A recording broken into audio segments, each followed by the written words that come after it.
mundo fosse um microfone ligado ao coração, eu lhe diria bem baixinho, quero ser speaker dessa estação. Nós somos as cantoras do rádio, levamos a vida a cantar. De noite embalamos teu sono, de manhã nós vamos te acordar. A primeira transmissão de rádio no Brasil aconteceu na festa do centenário da independência em 7 de setembro de 1922. Não há filmes da época. As únicas imagens que restaram são fotos da exposição comemorativa realizada no Rio. Apenas algumas dezenas de pessoas conseguiram ouvir a primeira audição, um discurso do presidente Epitácio Pessoa e alguns acordes da ópera O Guarani, de Carlos Gomes, que estava sendo encenada no Teatro Municipal. 7 meses mais tarde, Roquete Pinto inaugurava a primeira emissora de rádio do Brasil, a Rádio Sociedade do Rio de Janeiro. Eu vivia angustiado com essa história, porque já tinha convicção profunda do valor informativo e cultural do sistema, desde que ouvira as transmissões do Corcovado alguns meses antes, conforme já narrei mais de uma vez. A primeira transmissão histórica teve óperas e peças clássicas, e uma voz feminina que leu um poema de Vicente de Carvalho. Só a leve esperança em toda a vida disfarça a pena de viver. Mais nada. Nem é mais a existência resumida que uma grande esperança malograda. No rastro da primeira emissora, a PRAA, vieram outras pelo Brasil. Antes do final de 23, a PRAB de Pernambuco. Depois, São Paulo, Rio Grande do Sul, Paraná e Ceará. Corriam os anos 20. O Brasil vivia um momento de inquietação política, iniciado com a insurreição dos tenentes do Forte de Copacabana em 22. A República Velha agonizava. Na música, a moda eram os machiches e marchas. Nos salões de baile, valsas e quadrilhas. Mas o rádio tocava óperas e sobrevivia de discos emprestados e contribuições de admiradores. O Brasil ainda não se havia acostumado à nova máquina.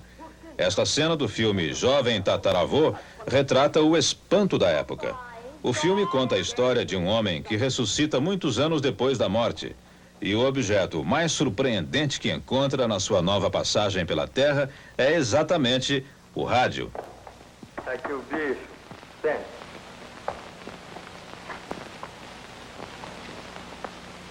Mas é com isso que se escuta em todas as partes do mundo.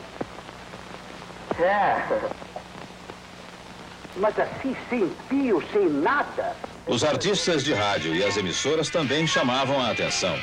Esta música, gravada em maio de 1930, atesta a reverência com que se começava a tratar os artistas de rádio e o espanto dos próprios artistas diante do microfone. Acaba de chegar o poeta Jararaca. Seu Jararaca, aproxime-se do nosso microfone. Aproximar de quem? Do microfone, do aparelho transmissor. Ih, meu Deus, isso aí parece mais uma caixinha de marimbondo. No final dos anos 20, o rádio ainda era uma atividade amadora. O noticiário era copiado dos jornais do dia. O futebol já atraía multidões aos estádios, mas o rádio não podia transmitir os jogos. Temia-se que a renda das partidas fosse prejudicada. Poucos programas tinham anúncios. Só a partir de 32, com um decreto do presidente Getúlio Vargas, foi formalmente autorizada a propaganda radiofônica. Com dinheiro, apareceram os programas com artistas contratados. O pioneiro foi o programa Cazé, no Rio de Janeiro. O primeiro jingle foi o seguinte. Eu tinha na Rua Voluntários da Pátria, que até hoje existe Real Grandeza e Voluntários da Pátria, tinha Casa Bragança. E fabricava um pão chamado Pão Bragança. Um pão que todo mundo falava ali, ele não ligava a importância. Então eu cheguei lá falando com ele para ele me dar uma propaganda do pão. Ó, seu Cazé, que propaganda de pão, que negócio. Mas o seu pão é tão gostoso. O padeiro desta rua, tenha sempre na lembrança, não me traga outro pão que não seja o Pão Bragança. Agora tinha aqueles versos de fato. Pão inimigo da fome, fome inimiga do pão. Enquanto os dois não se matam, A gente fica na mão, ó padeiro desta... E aí era um coral, né? O rádio começava a ser descoberto como poderoso instrumento de mobilização popular. O primeiro exemplo do que ele podia fazer na política veio em 32, na Revolução Paulista, com os boletins de César Ladeira sobre a guerra. Sua contribuição para todos os movimentos liberais do Brasil e pelo valor de seus filhos, vem pagando seu tributo de sangue à fúria ditatorial. Velhos, mulheres e crianças são sacrificados com uma inconsciência sem par e uma maldade sem nome. Esta cena, filmada pela Cinédia, retrata com fidelidade o cenário das rádios da época. Em todas, predominavam os programas ao vivo, com auditório atento e atrações musicais. Agora ouviremos Janir Martins cantando samba, Quem Viu Meu Pequeno.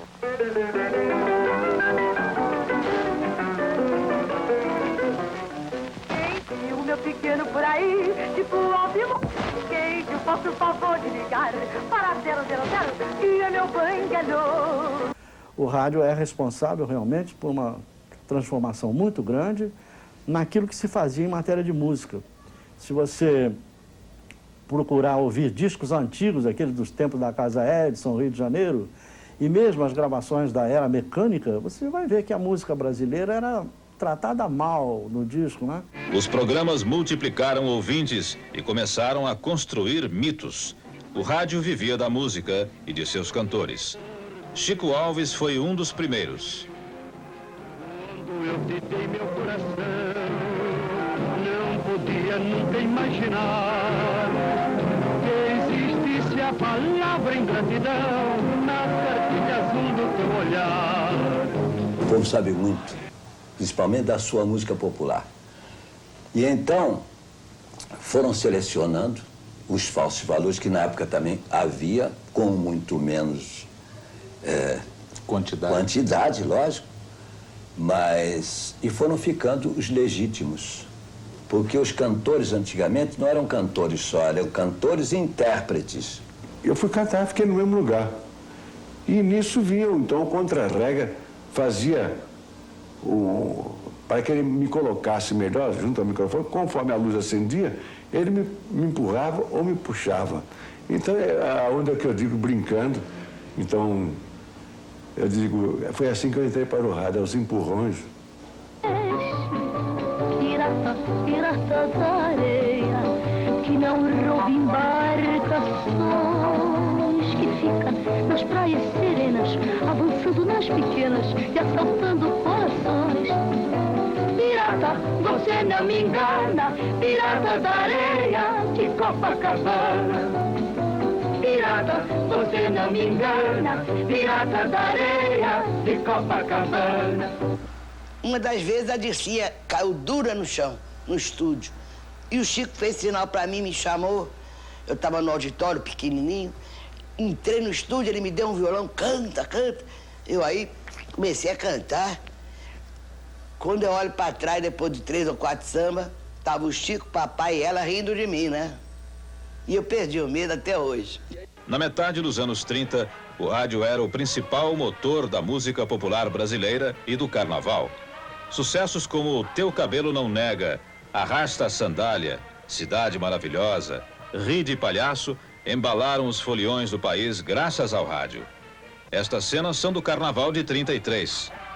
Elas retratam um banho de mar à fantasia numa encenação do descobrimento do Brasil.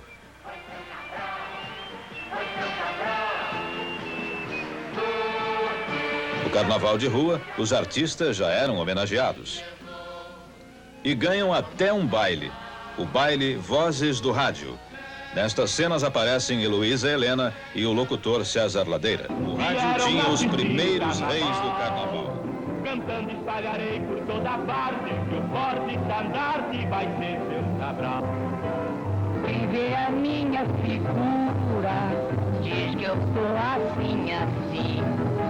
A minha caricatura deve ter raiva de mim. As armas dos barões assinados vieram assistir o carnaval.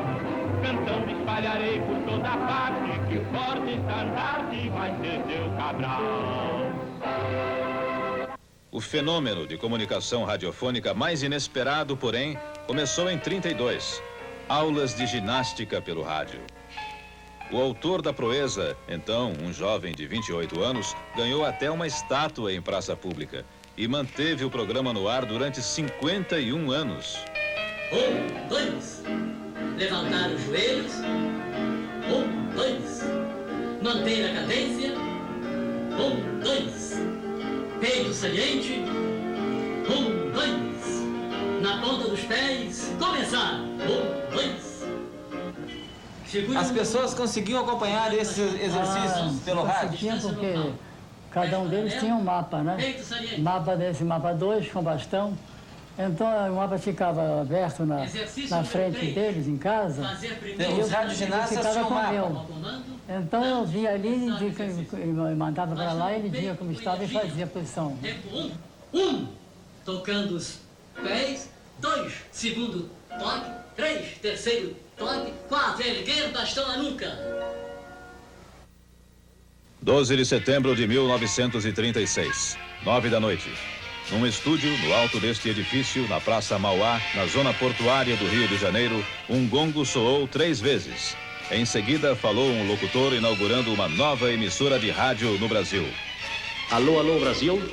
Esta é a PR-8 Rádio Nacional do Rio de Janeiro. A frase é histórica.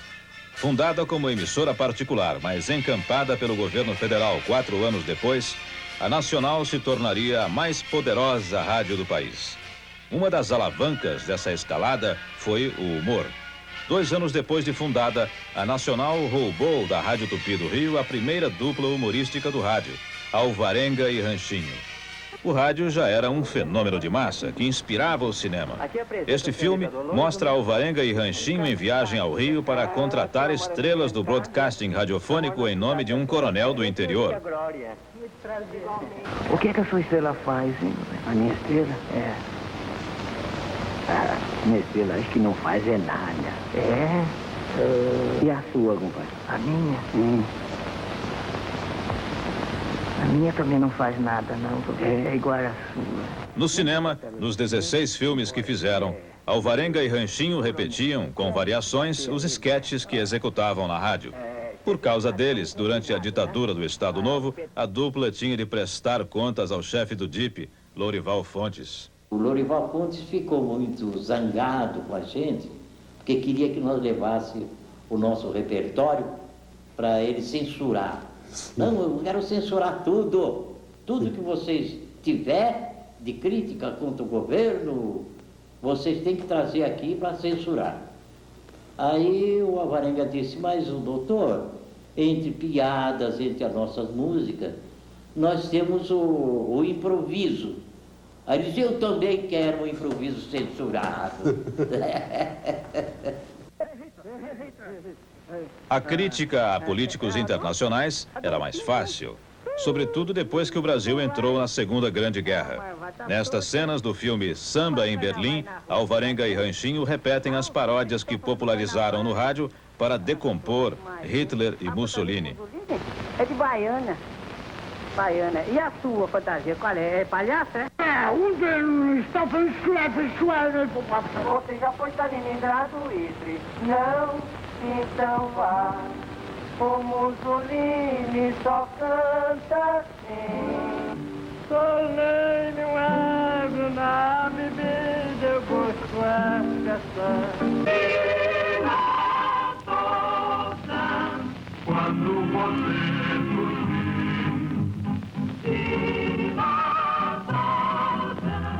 e a voz me revestir.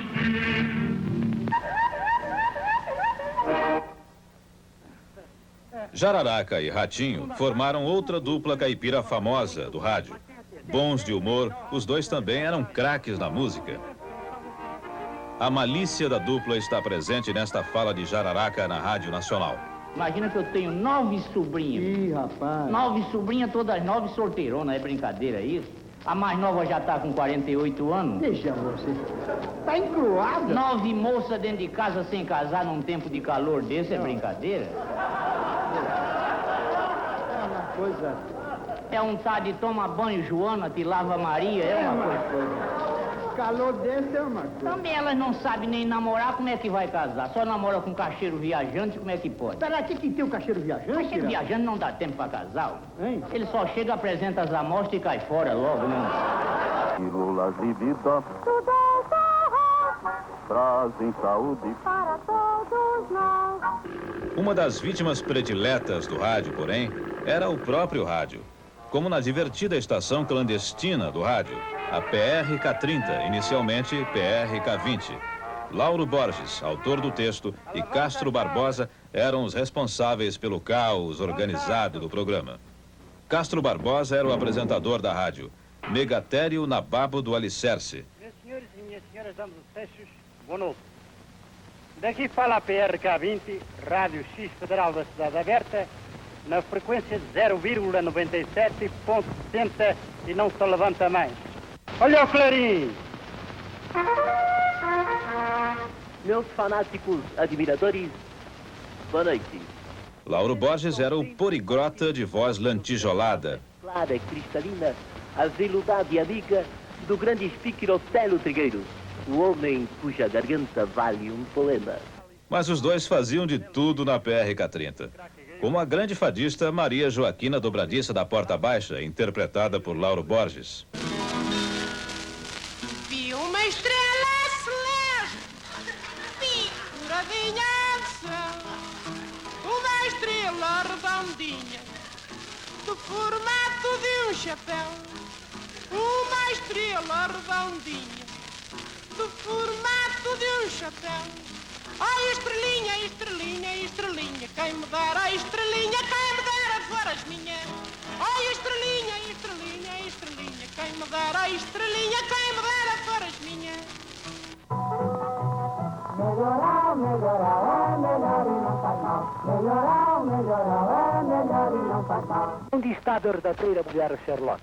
Típico do humorismo de rádio era o artista das 1000 vozes, que fazia vários personagens sozinho. Um dos melhores foi Silvino Neto. Esta melodia, senhoras e senhores, durante mais de 30 anos, serviu de prefixo para os meus programas do rádio, onde eu apresentei os meus personagens. O seu Acácio, sei, o Zé do Lixo, pensaram o que é o anestésico? Como é, pessoal, Valdemar? O que é o pessoal? O doutor Januário, a família inteira, imitações. Mas, realmente, além desses meus personagens, eu imitei, na época também, grandes personalidades da nossa história. Com vocês, Dutra explicando a situação do Brasil. Brasileiros, a situação nacional.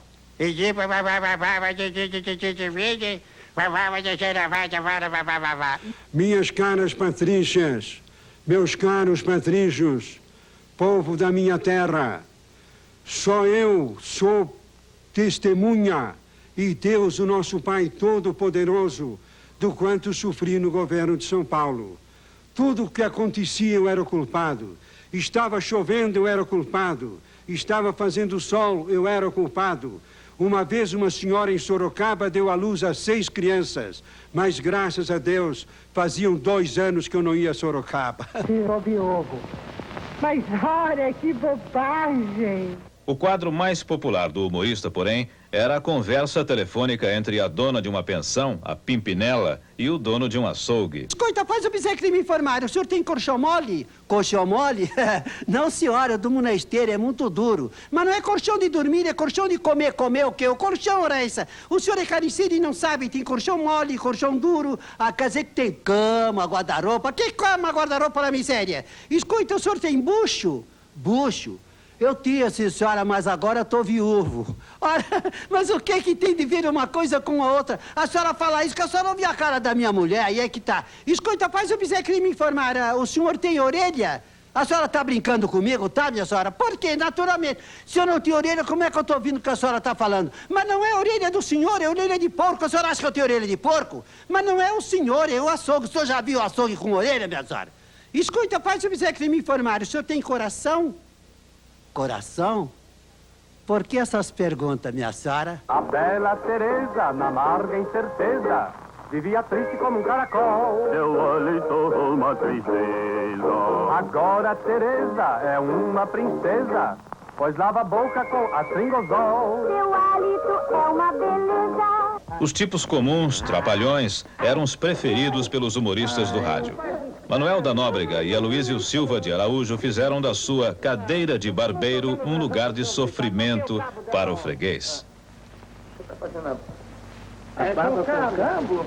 Vai dar cabo da minha sarrafa. Entra, não der mal.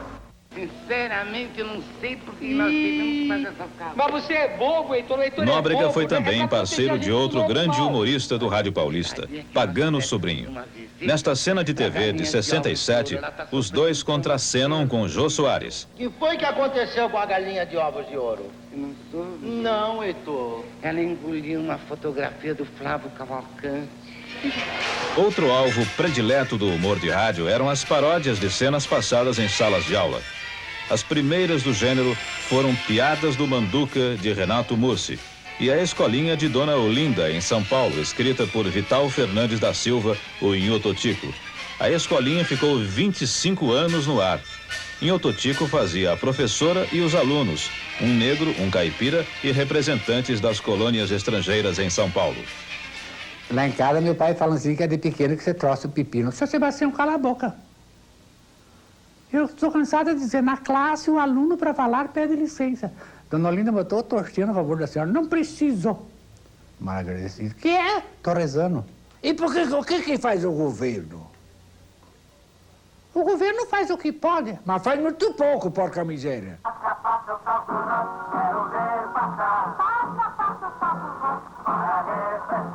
Adoniran Barbosa, também compositor de sucesso, foi o protagonista de História das Malocas, programa escrito por Oswaldo Moles, um dos humoristas mais originais do rádio.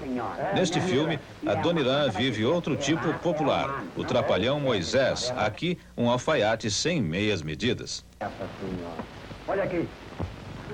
Minha Deus, como o senhor cresceu, senhor. No humorismo, como em outros setores do rádio, a improvisação e a capacidade de se adequar rapidamente aos temas do momento foram as chaves do sucesso.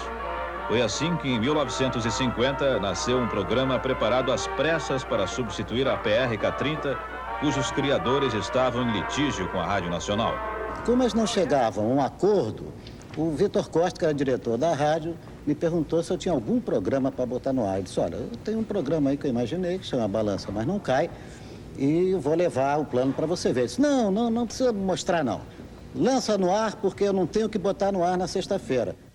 O quadro mais popular do Balança Mas Não Cai reunia o Primo Rico e o Primo Pobre, interpretados por Paulo Gracindo e Brandão Filho. O Floriano ele que distribuía os papéis, né? Ele era o diretor, distribuía os papéis.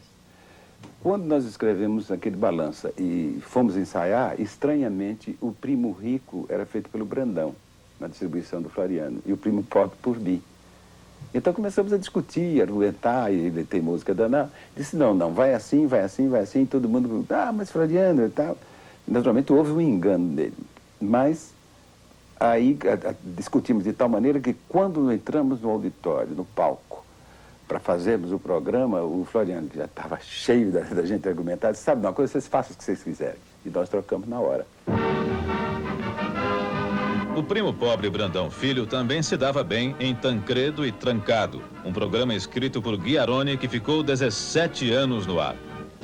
E as pílulas de vidro Dr. Ross, laxativas e antibiliosas, através da Rádio Nacional, passam a apresentar... Tancredo e Trancado. Oi, o Trancado? Hein? Que profissão foi essa que o Tancredo arranjou, hein? Pelo jeito, a profissão é de mulher rendeira. E a mulher rendeira...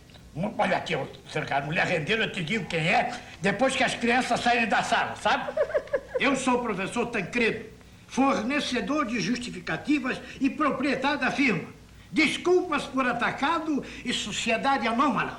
Eu pensei, meditei, reflitei e concluí que tudo na vida é uma questão de boa desculpa. Quanta besteira junto. É. Por mais errado que o sujeito seja, se ele justificar direitinho, tá certo. Por isso, quando eu dou uma desculpa, o culpado de culpa fica desculpado com a desculpa, mesmo que o culpado tenha 10 culpas. Ai, meu Que Deus atrapalhado. Tancredo?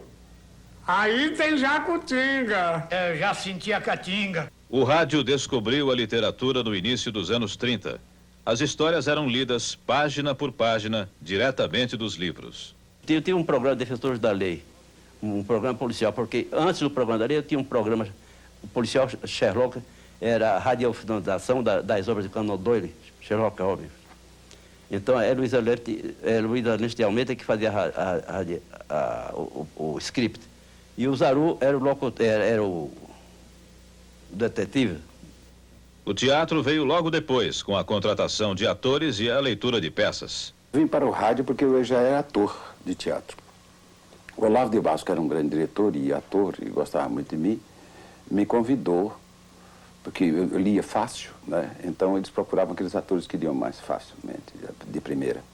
Então ele me convidou para o que se chamava naquele tempo o teatro cego. Isto é, você pegava os 3 atos de uma peça e lia, simplesmente. No rádio? No rádio. Sem música, sem contra-regras, sem nada.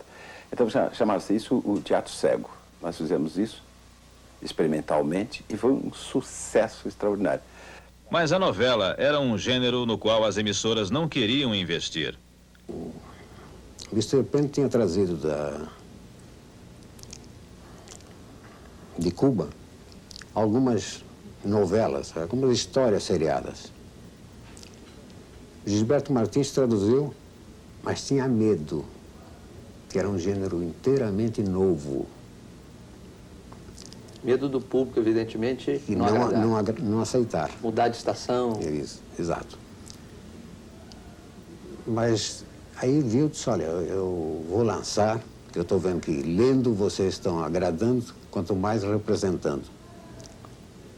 E comprou o horário da Nacional, pagava o cachê aos artistas e ainda nos pagava a gravação à noite. A primeira novela foi ao ar no desacreditado horário das 10h30 da manhã na Rádio Nacional do Rio de Janeiro. Chamava-se Em Busca da Felicidade. O Globo Repórter reconstruiu com atores da época um trecho do primeiro capítulo. Eu era feliz no Colégio das Irmãs. Mas isso aconteceu há 18 anos. Hoje a vida mudou tanto. Doutor Mendonça, o que aconteceu? Nada, Alfredo, nada. Não há motivos para alarmes. A Anitta está um pouco nervosa, um pouco emocionada. Quando o rádio completa 60 anos no Brasil, qual é o seu sentimento diante desse fato? Meu sentimento é o mesmo que eu tenho sobre a minha carreira. Eu completo agora em setembro 56 anos de vida artística. E esses 60 anos de rádio, parece que eu participei desde o princípio, desde 1927, na Rádio Record, em São Paulo. Eu já trabalhava, fazia esquetes. E desculpem, hein? Eu cantava também. Floriano, naquela época ainda não existia o tape, a fita magnética, era tudo ao vivo, como a gente viu aqui nessa reconstituição. Havia muitas gafes? Há inúmeras, inúmeras. E isso é natural quando a gente faz a coisa ao vivo, não é? Você se lembra de alguma curiosa? Me lembro de várias até. Isso foi até num programa do Sombra, que eu fazia um agente de polícia que devia matar um bandido. E na hora o revólver falhava. Falhava, havia aquele tec-tec do revólver e não saía o tiro, não? Então, eu, para consertar a cena, eu vou e digo, você pensa que escapou da morte porque o meu revólver está falhando? Mas você não vai escapar da minha faca. E nessa hora, sai o tiro. Essa é uma delas. Quando a novela começou a fazer sucesso, o rádio chegou até a emprestar atores ao cinema. Quase todas as emissoras tinham novelas em suas programações. Os títulos evocavam sempre vidas cheias de conflitos, dramas monumentais, personagens sofridas.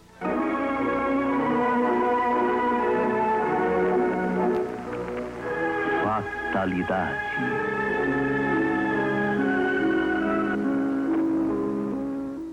Uma Escada para o Céu é a dramática e comovente história de amor que Janete Claire escreveu e que a Rádio Nacional apresentará hoje, às 8 horas da noite, em seu primeiro e emocionante capítulo.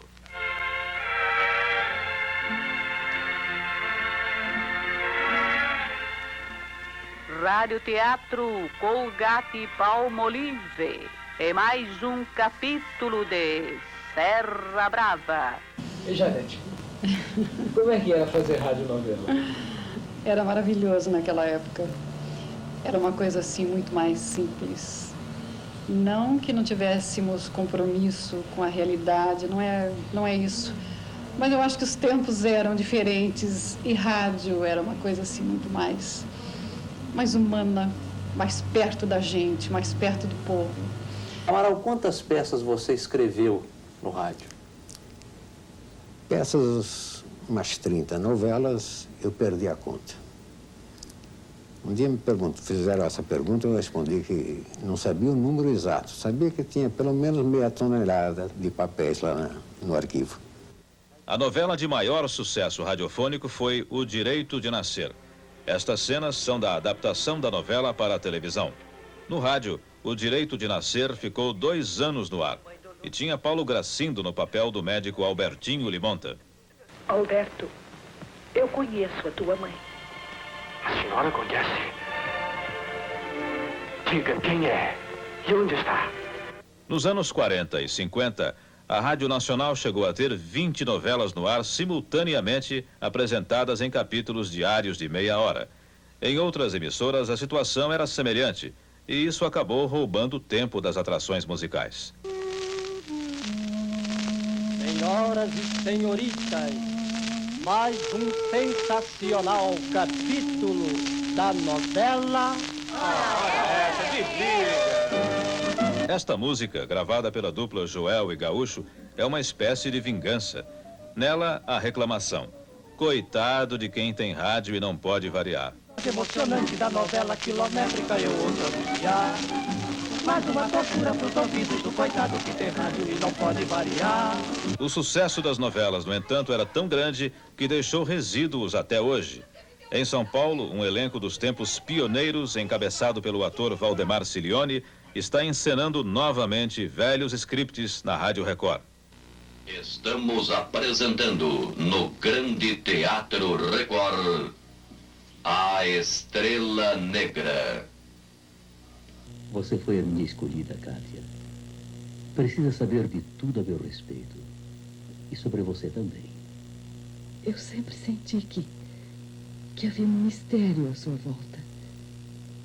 Que é, meu amor?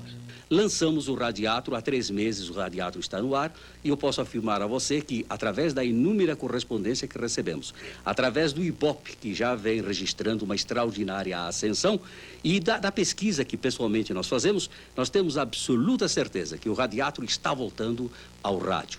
As novelas geraram outro gênero de sucesso, os seriados de aventura. Uma espécie de novela para homens que se recusavam a acompanhar os enredos românticos da época. O mais famoso contava as peripécias de um herói brasileiro.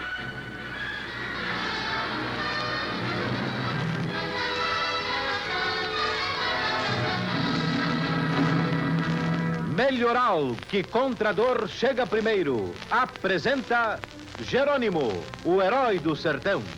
Primeiro eu pensei em fazer um herói gaúcho, um cavaleiro do Pampa. Tinha até nome, Bento Faria, o cavaleiro do Pampa.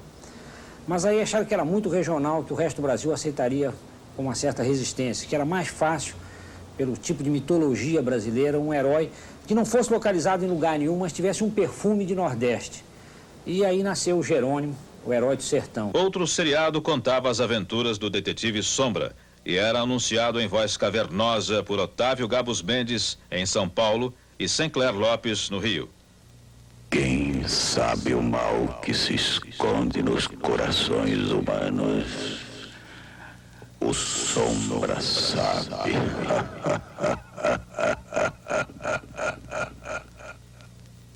Outro seriado que ficou 17 anos no ar relatava as andanças de um milionário bonitão que tinha por hobby combater o crime.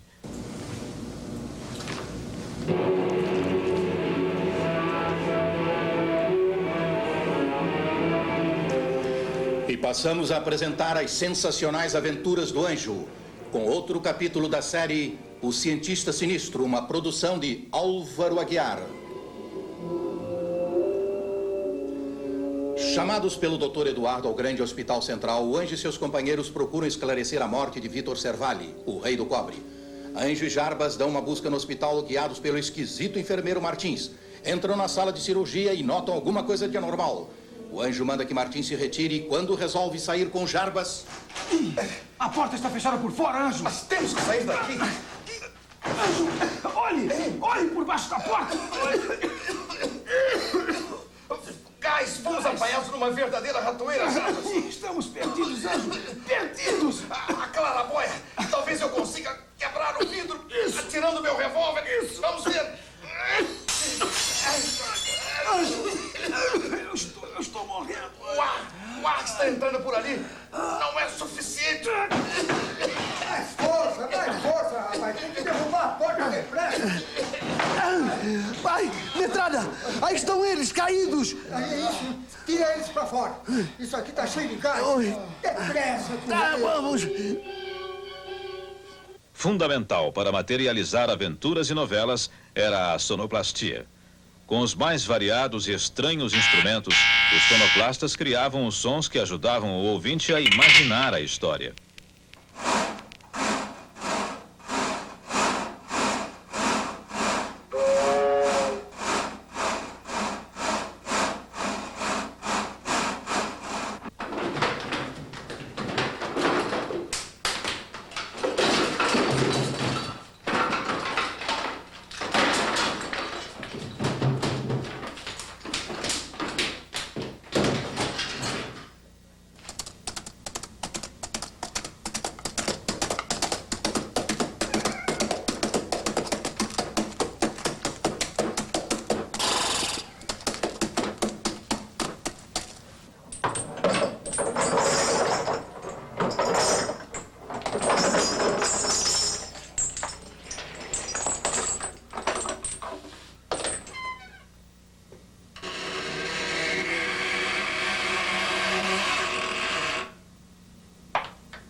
O grande sonho do final dos anos 30 era cantar no rádio. Nós somos as cantoras do rádio, levamos a vida a cantar. De noite embalamos teu sono, de manhã nós vamos te acordar. Carmen Miranda tinha começado em 1930 e tornou-se a artista mais famosa do país. Mas em 39, contratada por Hollywood, teve de mudar seu canto e inventar outras bossas. A música popular brasileira foi fundamental para a história do rádio. Em troca, o rádio mudou os rumos de nossa música e implantou-a no cinema. Os filmes brasileiros daquele tempo tinham apenas um fio de história que ligava uma sucessão de números musicais. Seu Libório tem 3 vizinhas, Mano, Margot e Frufru. Saem todas as tardinhas, carregando seu Lulu. No filme Alô, Alô, Carnaval, que teve muito sucesso, Francisco Alves, o rei da voz, interpretava 2 músicas. Continua nosso amor,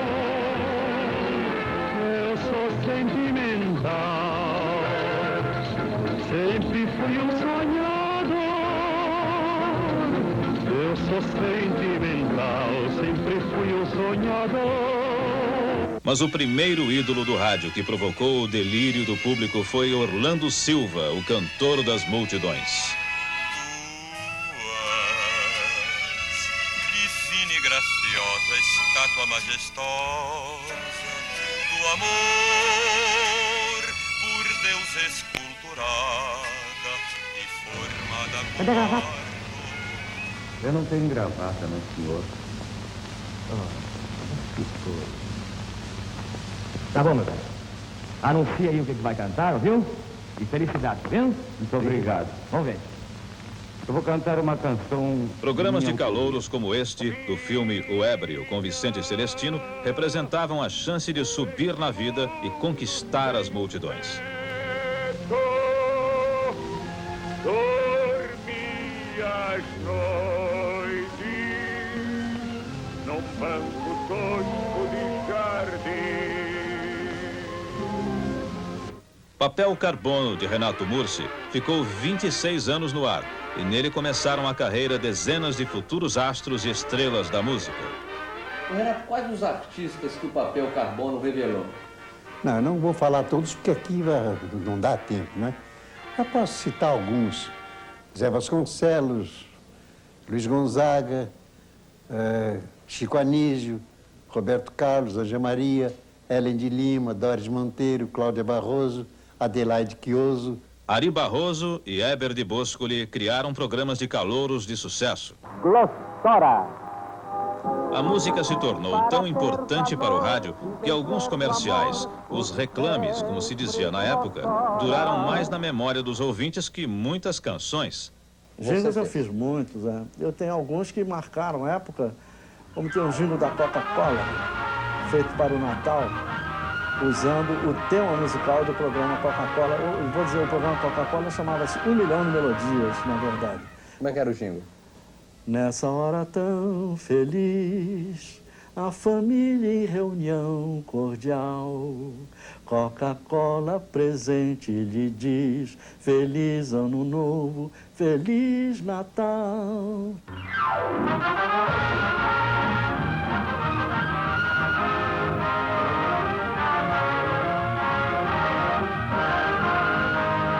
Nos tempos áureos da Rádio Nacional, não se cuidava bem apenas da música cantada. Em 56, 10 maestros e arranjadores e 124 músicos criavam e executavam as elaboradas vinhetas dos programas. Gente que brilha.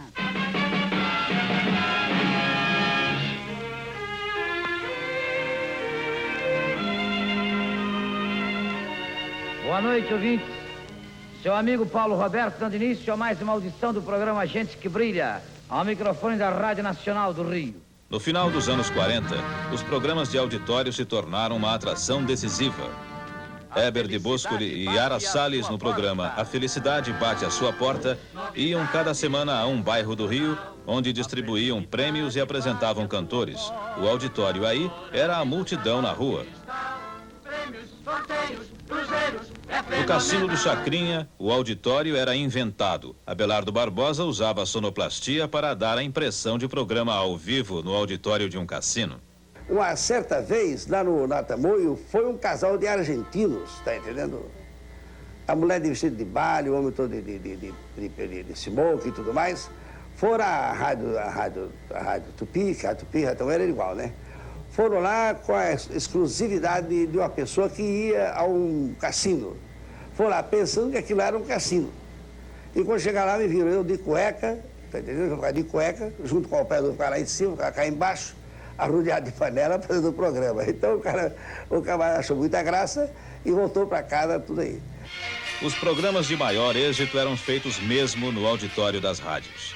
Paulo Gracindo, César de Alencar e Manuel Barcelos eram os animadores mais populares. Prepara a mão, bate outra vez. Este programa pertence a vocês.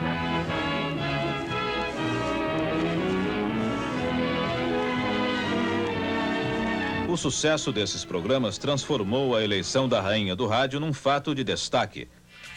Durante 11 anos, Linda Batista tinha mantido a coroa. Em 48, ela encerrou o reinado que continuou na família. Era o 11º que eu tinha ganho, então no 12º, deixa eu te falar, vou passar a coroa pra minha irmã, entendeu? Lógico, negócio de monarquia, né?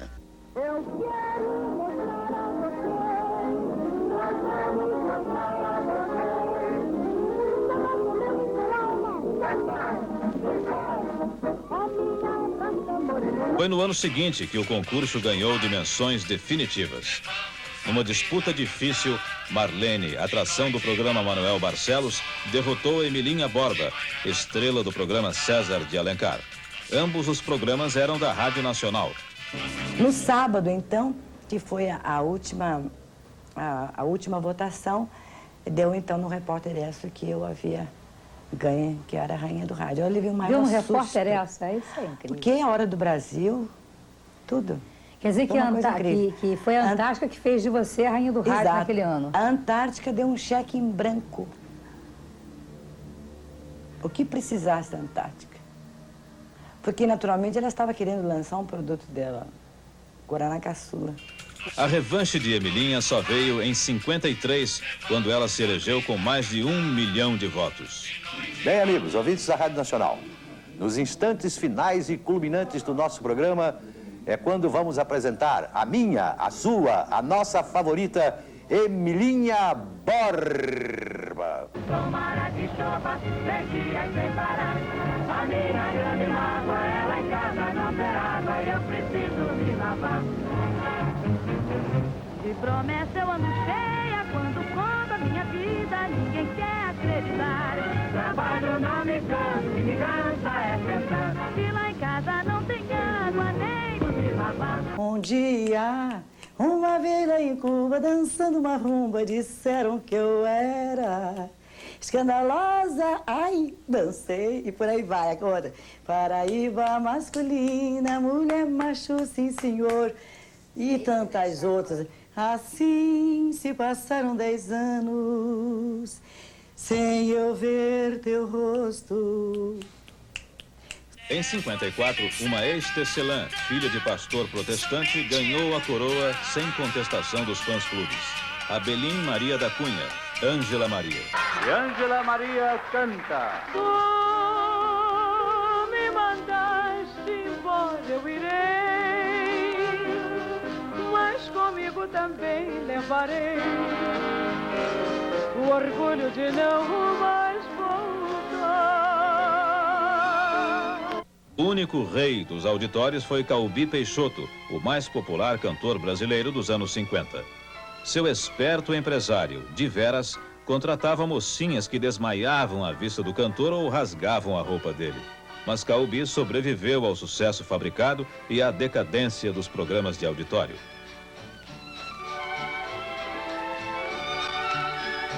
Eu sei que vocês vão dizer que é tudo mentira e não pode ser, porque depois de...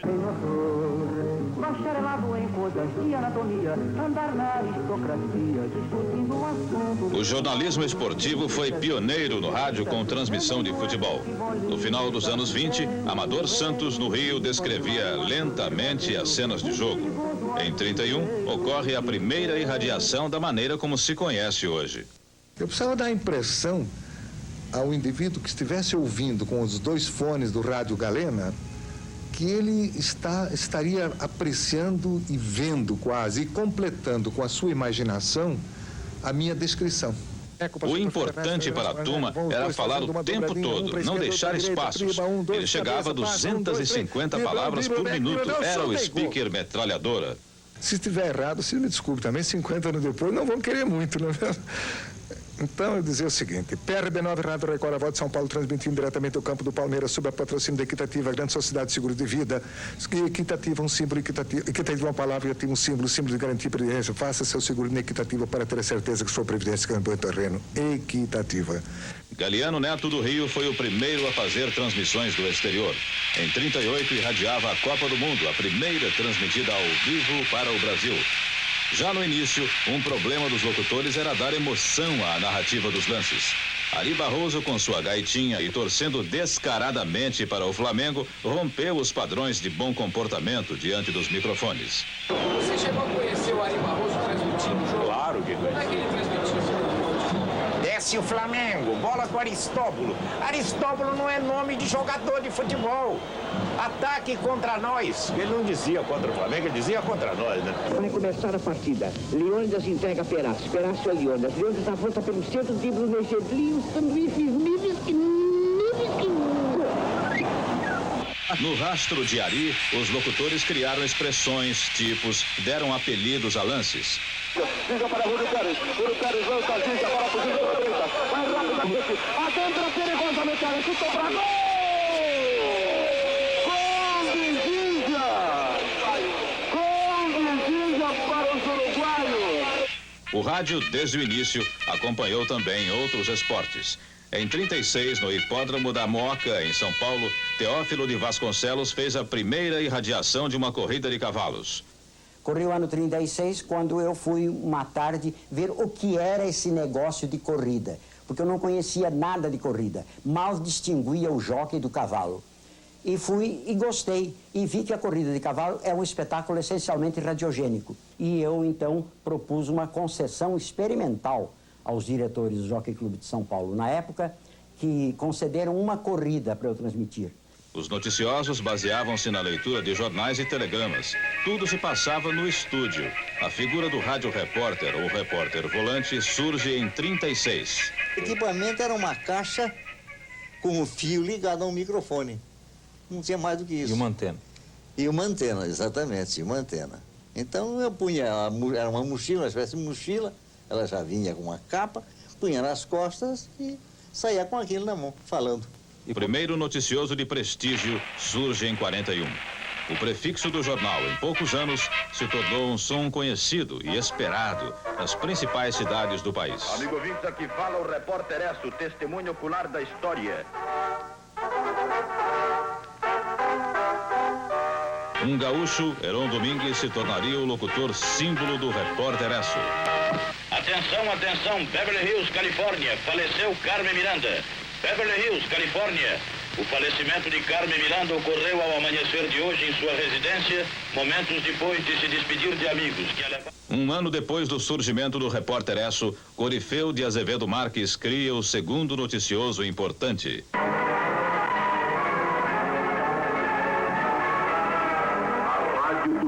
São Paulo apresenta o grande jornal falado Tupi, direção de Corifeu de Azevedo Marques, sexta-feira, 3 de abril de 1942, ano 1, número 1.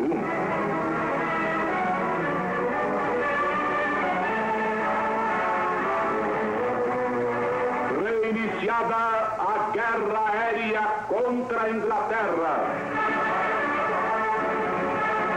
Leônidas no São Paulo. O fim da Segunda Grande Guerra marca o início de uma nova fase no jornalismo de rádio. Com equipamentos usados na guerra, surge a figura do repórter volante. E o aparelho de gravação era um aparelho pesando 16 quilos, com 2 bobinas, com um fio magnético.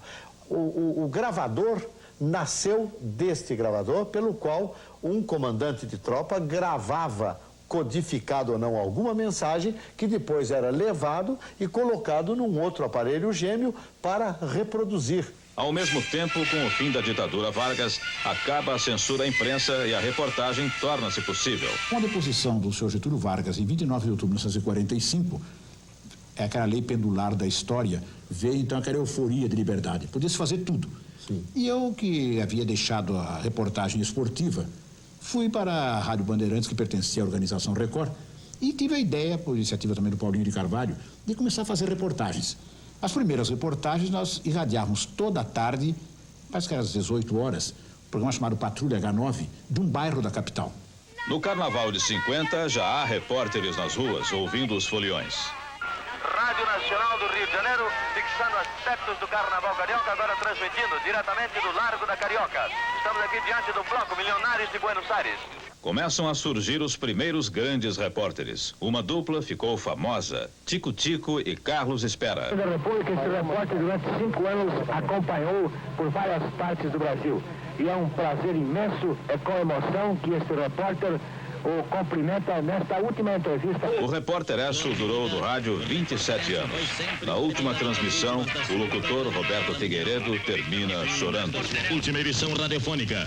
Pode o seu repórter Esso recordar as mais sensacionais informações transmitidas para todo o Brasil e em toda a sua vida.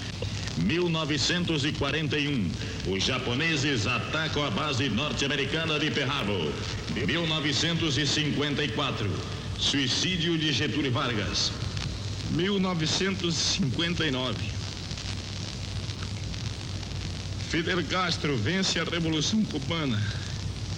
1968, Estados Unidos em foco. Assassinados Luther King e Robert Kennedy. Os americanos fazem a primeira viagem em torno da Lua. O Repórter Esso, um serviço público da Esso Brasileira de Petróleo e dos revendedores Esso, encerra aqui o seu período de apresentações através do rádio. Boa noite, ouvintes, e feliz ano novo são os votos da Esso. Tomara que chova, 10 dias sem parar. A minha grande mágoa, ela em casa não tem água, eu preciso me lavar.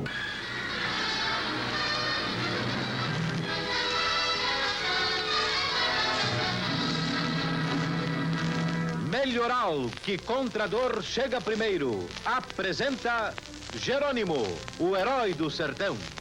Quem sabe o mal que se esconde nos corações humanos? O Sombra sabe.